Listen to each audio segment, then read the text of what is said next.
kuna maneno Ng'eno alifuatilia kwa makini sana, maneno ya Mau alifuatilia kwa makini sana.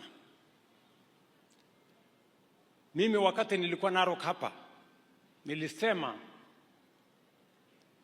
wakati nitapata nafasi ya kuwa kiongozi wa taifa hii, wale watu walikuwa wanaishi kwa mahema pale Mau tutawashughulikia na tutawahakikisha kwamba tumewapanga. 2023 wale watu 2,000 walikuwa wanaishi kwa mahema, wote tuliwapatia pesa, kila mtu 1,300, tukawaondoa kwa mahema, wakaenda kutafuta makao mahali pengine.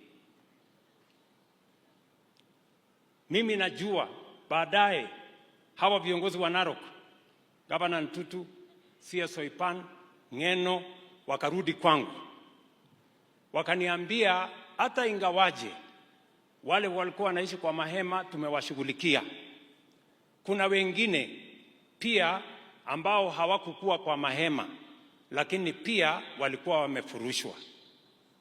Nikawaambia wanitengenezee orodha ya hawa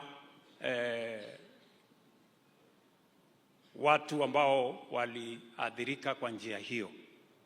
Provincial Commissioner, County Commissioner, Regional Commissioner wakashughulika.